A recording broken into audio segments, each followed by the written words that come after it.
Continuando con el desarrollo del curso, vamos a ver el planeamiento estratégico como una visión integral.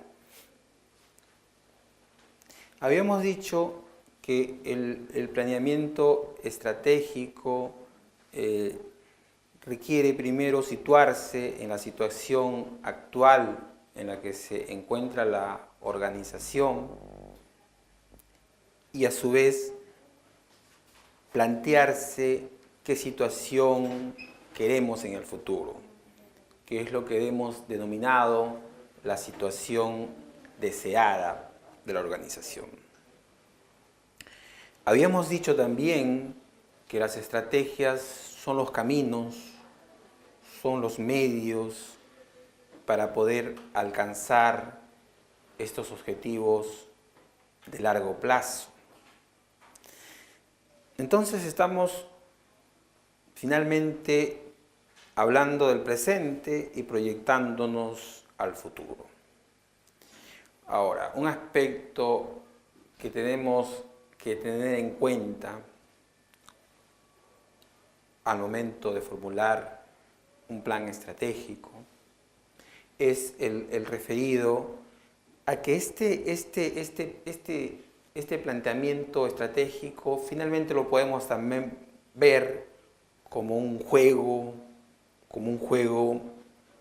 de suma no cero, que no necesariamente van a haber ganadores y perdedores, pueden haber varios ganadores, pueden por supuesto algunos que van a ganar más que otros, y entonces estamos hablando, si hablamos de juego, estamos hablando de una cancha en la que van a haber jugadores.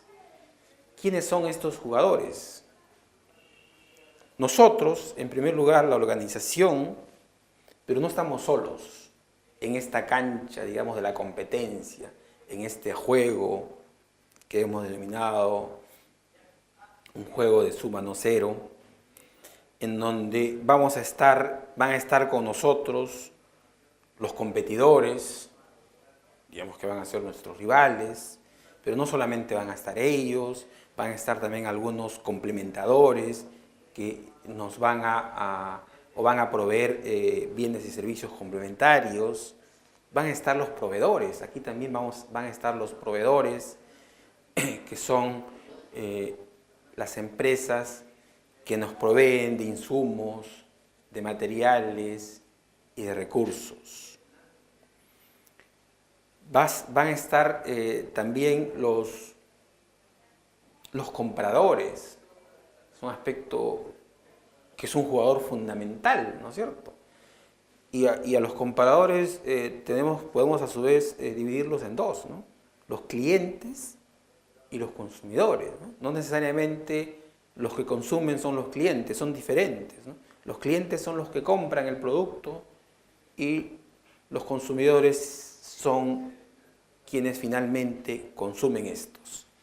Entonces tenemos que también mirar a este tipo de jugadores en esta cancha en donde vamos a jugar este partido de las estrategias. Pero digamos que en esta cancha en la que se va a jugar este partido de la estrategia, va a recibir influencia externa.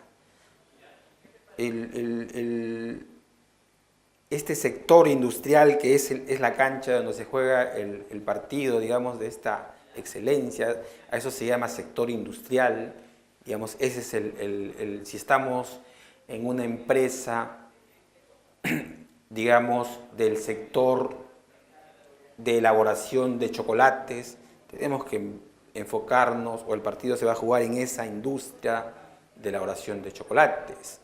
Esa es la cancha en la que vamos a jugar el partido. Y en ese sentido tenemos que enfocarnos específicamente en ese sector industrial. No podemos, ustedes saben, jugar un partido en dos canchas.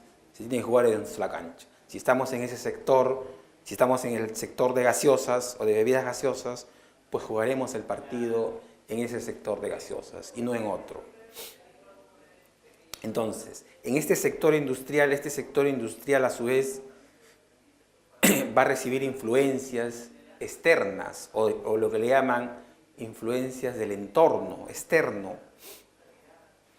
¿Cómo se dan este tipo de influencias? Van a haber influencias de varios tipos. Va a haber una influencia política, va a haber una influencia económica, va a haber influencia social, va a haber una influencia externa a nivel tecnológico, va a haber una influencia externa a nivel ecológico. Digamos que a todo esto pues se le conoce como la evaluación o la auditoría externa, ¿no es cierto?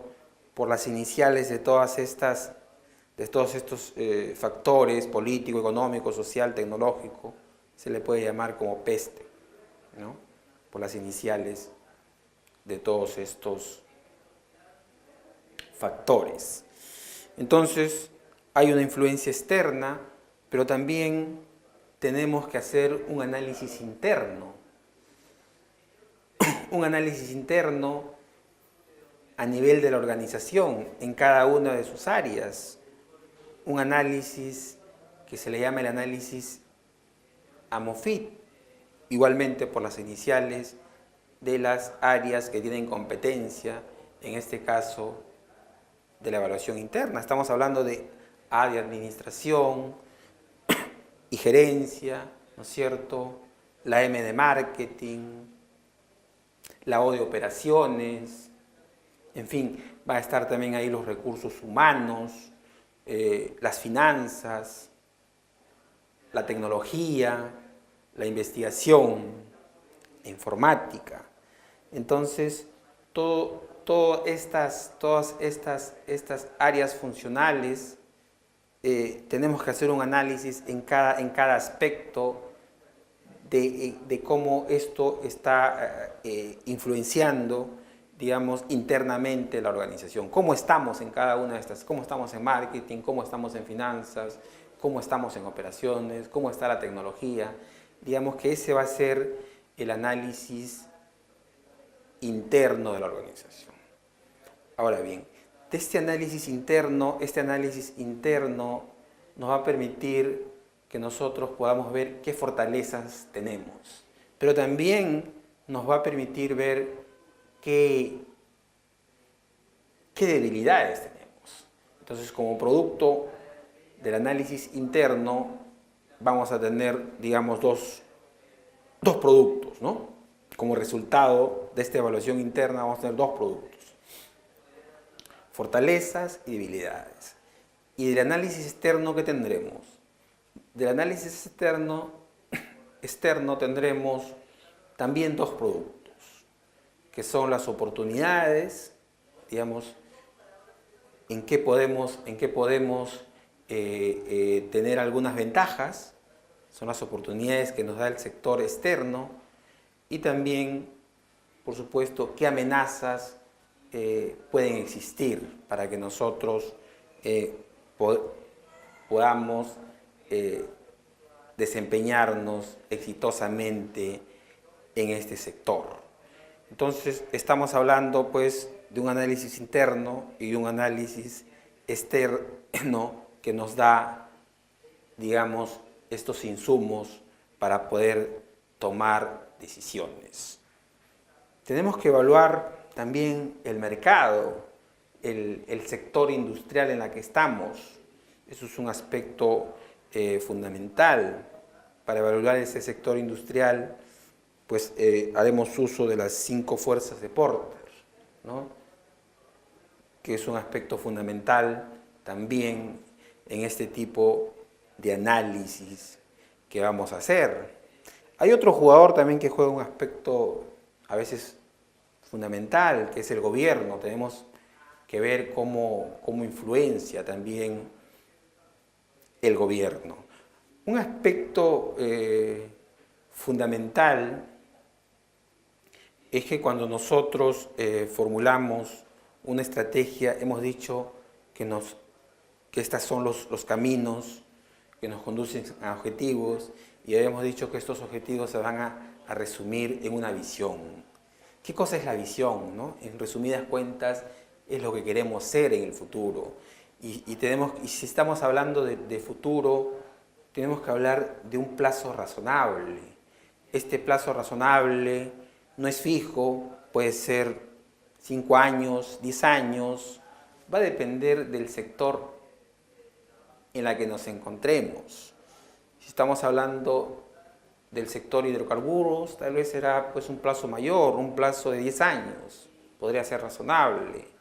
De repente en el sector agroindustrial podríamos hablar, o en el sector agroexportador, de 5 años. Pero si estamos hablando de una industria de alta tecnología, ¿no es cierto? La industria electrónica, de aparatos electrónicos, es una industria en la que se está continuamente innovando. Entonces de repente ahí pues el largo plazo podría ser 1 o 2 años. Es fundamental tener presente esto, que no es una cuestión, porque algunos pueden decir, no, siempre cuando tú plantees una visión tienes que hacerlo a 5 años. No, no necesariamente, va a depender del sector, puede ser 5, 10, tal vez 20 años. De pronto el largo plazo podría ser eso. Entonces, esta visión pues va a resumir los objetivos que deseamos alcanzar. Pero esta visión tiene que a su vez estar sustentada en la misión, ¿no? La misión es la razón de ser de la empresa, ¿no es cierto? ¿Qué sentido tiene, digamos, la empresa hacer lo que está haciendo? Entonces, la visión y la misión siempre deben estar juntas o ir de la mano, trabajar en paralelo. La visión debe estar fundamentada en su misión, que es la razón de ser de la empresa, ¿no? ¿Por qué existe la empresa? Eso, digamos, se debe ver reflejado en la misión. Pero esta misión, esta visión, que por supuesto estas etapas en la formulación vamos a ir desarrollando a lo largo del curso. En esta parte estamos haciendo una visión integral de todo lo que es de todos los elementos que constituyen y de las etapas que constituyen un planeamiento estratégico. Como decía, la visión y la misión tienen que ver también soportadas en lo que son los valores y el código de ética, que digamos es el paraguas en la que debe estar protegida esta visión y esta misión. Digamos que bajo los valores y el código de ética, se deben fundamentar también la elaboración de políticas, que también van a contribuir a poder alcanzar la situación futura deseada. Un aspecto fundamental es que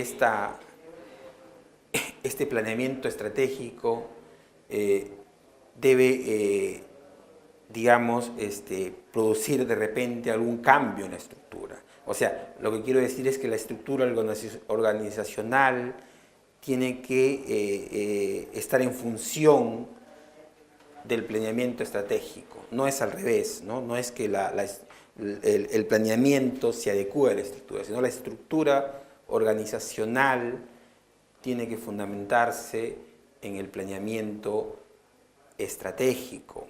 Entonces, si como producto del planeamiento estratégico necesitamos hacer un cambio en la estructura organizacional, vale decir, agregar algún departamento, algún área, por decir, si como producto de este análisis nos dicen que tenemos que implementar un área de innovación, un área de investigación y desarrollo que no tiene la empresa, pues tenemos que hacerlo. Es fundamental entonces que tengamos en cuenta este aspecto, ¿no? Que la estructura organizacional debe deberse al planeamiento estratégico, ¿no?